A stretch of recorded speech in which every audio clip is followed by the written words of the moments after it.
Você provavelmente conhece e usa a pinça Cocker, que é essa daqui. Suas principais funções são realizar a hemostasia de vasos calibrosos, como artérias, pois depois de fechada, prendendo bem o vaso no meio dela, ela ainda tem esses dentes de ratos que vão prender em gorduras e tecidos fibrosos, impedindo que ela escorregue.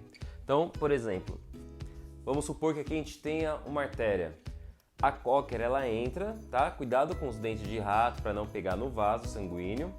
Entrou, ela prende no meio, ok? E aí, esse dente de rato aqui, ele prende em gordura e tecido fibroso, portanto, ele vai impedir, ou pelo menos diminuir muito a chance dessa pinça escorregar. E por ser uma pinça forte e robusta, é muito usada para segurar tecidos mais resistentes, como aponeurose e tendões. Legal, você sabe a função dessa pinça, mas você conhece a história por trás dela? Meu nome é Leandro Januzzi e hoje vamos falar sobre Emil Theodor Cocker, que nasceu em Berna, na Suíça, em 25 de agosto de 1841. Sua mãe era dona de casa e seu pai engenheiro.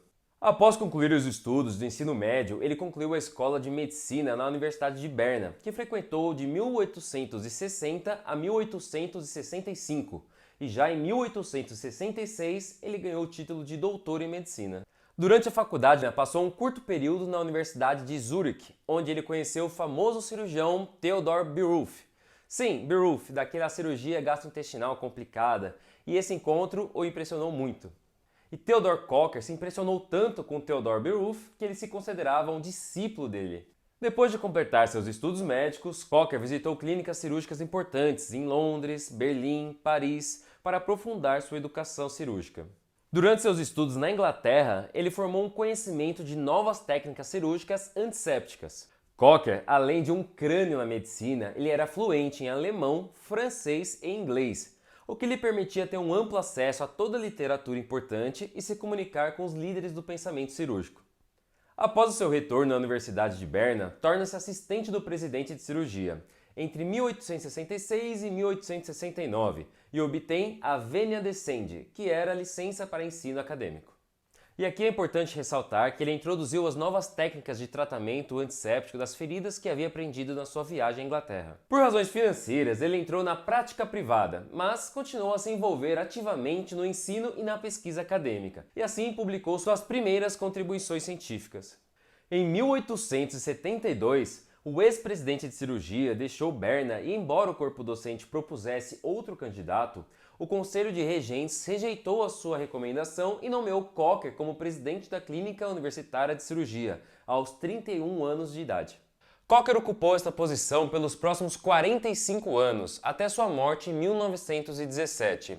Ele recusou várias ofertas de grandes universidades europeias. Durante o mandato de Cocker, a clínica cirúrgica em Berna tornou-se um centro conhecido internacionalmente que atraiu vários cirurgiões importantes da sua época, como por exemplo, William Halsted, Harvey Cushing e Charles Mayo. Tenho certeza que o sobrenome desses cirurgiões soou familiar para vocês. Por falar nisso, caso esteja gostando do vídeo, curte aí e se quiser outros vídeos sobre esses outros cirurgiões, me digam aqui embaixo nos comentários. Mas voltando. Cocker desenvolveu um novo estilo de cirurgia, com foco na dissecação meticulosa dos tecidos, hemostasia cuidadosa e adesão estrita aos procedimentos antissépticos. 2 anos após a sua posse, em 1874, executou com sucesso 2 tireoidectomias totais. A respeito da primeira dessas pacientes, Maria Haskell, Cocker observou que, abre aspas, ela teve uma recuperação sem maiores incidentes por 2 semanas após a operação. No entanto, teve lugar uma marcante mudança em seu comportamento. Ela, que era uma criatura alegre e espirituosa, tornou-se obnubilada e preguiçosa.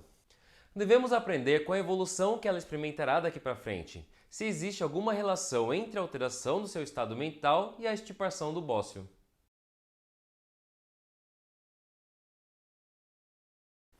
Fecha aspas.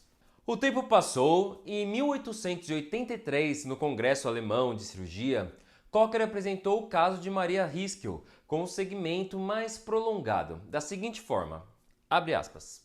A respeito da primeira tireoidectomia total por mim executada em 1874, Maria Haskell, de 11 anos, seu médico me informou que ela apresentou uma marcante alteração na sua personalidade após a operação. Ela tornou-se cretinoide.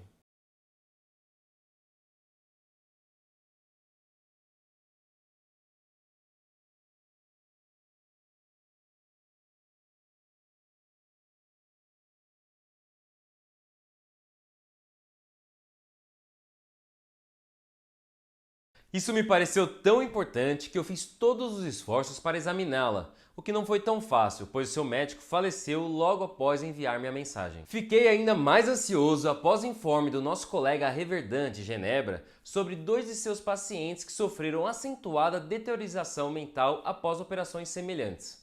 Para cristalizar nos senhores as minhas impressões, mostrar-lhe-eis fotos da paciente com sua irmã de 2 anos mais jovem, tiradas antes e depois da minha operação.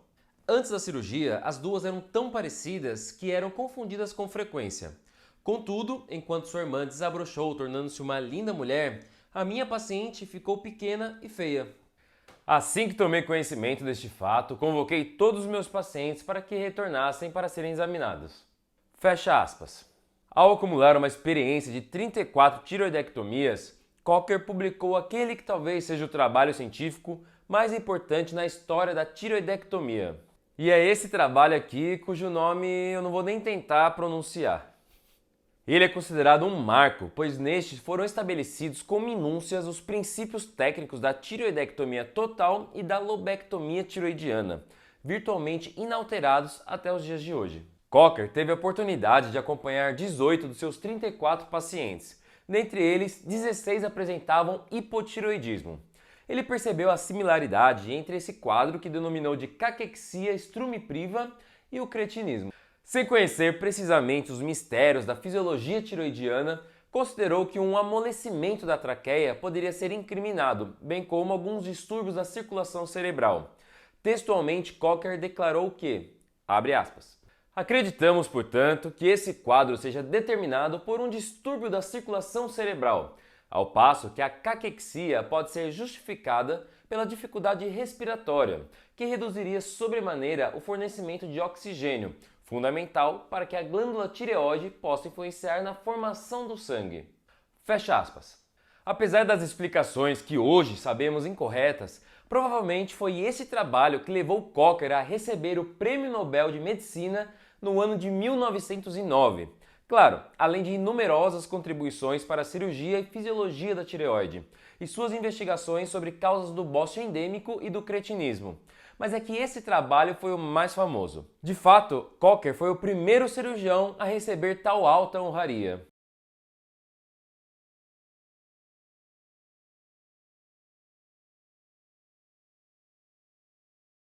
Sua palestra no Nobel, intitulada A respeito das manifestações patológicas em doenças de baixo grau da tireoide, é um impressionante relato dos esforços dele e de seus contemporâneos para melhorar os resultados cirúrgicos e obter insights sobre a fisiopatologia da tireoide. Naquela época, a Suíça era um país com deficiência severa de iodo e a população era fortemente afetada por bócio endêmico e o cretinismo. A ressecção cirúrgica do bócio era temida e associada a uma taxa de mortalidade muito elevada. Cocker, com todo o aprimoramento das técnicas cirúrgicas, possuía em suas mãos uma alta queda nas taxas de mortalidade. Já em 1891, George Murray relatou que o extrato de tireoide de ovelha injetado é capaz de curar o mixedema. Pouco tempo depois, Cocker relatou em 1893 que a ingestão de tecido tiroidiano cru atenuava ou até curava os sinais e sintomas de pacientes que sofriam da caquexia strumipriva. Então, com base nessas observações, Cocker abandonou sua visão inicial de que a tireoide estava regulando o fluxo sanguíneo para o cérebro. Assim, as temíveis sepses, hemorragias, tetania e paralisia do nervo recorrente haviam dado lugar ao hipotireoidismo grave. Isso levou Cocker a abandonar quase totalmente a tireoidectomia total, que ficava reservada por ele para casos selecionados de cânceres muito agressivos, concentrando-se agora na remoção de apenas um lobo tiroidiano. No entanto, Cocker percebeu rapidamente que a chamada tireoidectomia subtotal resultava em recorrência do bócio. Isso só poderia ser evitado com a introdução da iodação de sal ou a disponibilidade de tiroxina. A tireoidectomia total por dissecção capsular só foi reintroduzida na década de 1980.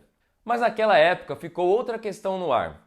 Por que os pacientes submetidos à tireoidectomia total por Cocker apresentavam mixedema, mas não tetania, em contraste com aqueles operados por Theodore Beruth, que apresentava justamente o contrário? Segundo Halsted, que teve muito contato com ambos os mestres, inclusive em campo cirúrgico, afirmou em 1920, Abre aspas. Eu ponderei sobre essa questão durante muitos anos e concluí que a explicação provavelmente se encontra nas técnicas dos dois ilustres cirurgiões. Cocker, cuidadoso e preciso, sempre operando em um campo limpo, removia escrupulosamente toda a glândula tireoide, causando dano mínimo aos tecidos adjacentes.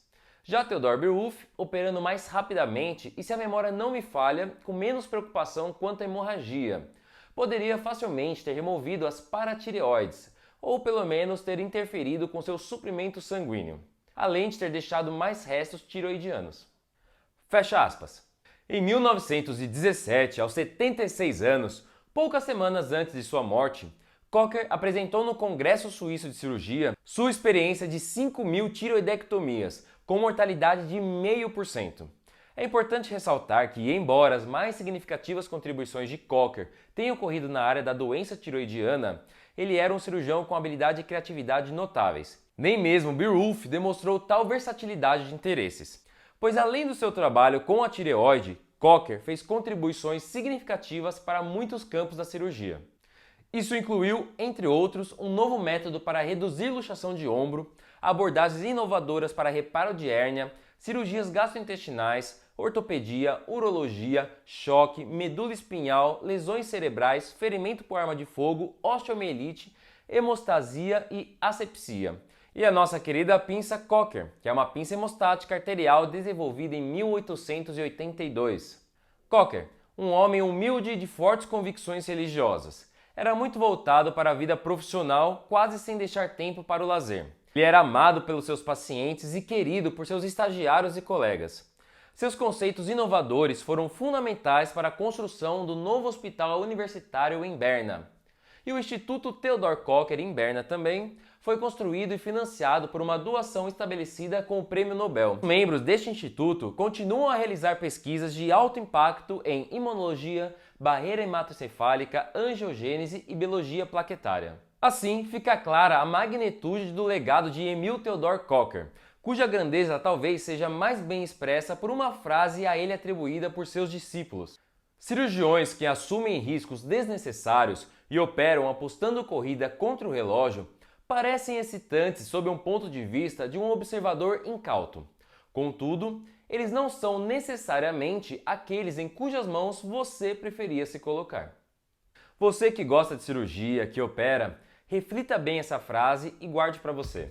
É isso aí, espero que você tenha gostado do vídeo e se você ainda não é inscrito no canal, se inscreve aí, porque se você é um louco por cirurgia assim como eu, não vai querer perder os próximos vídeos.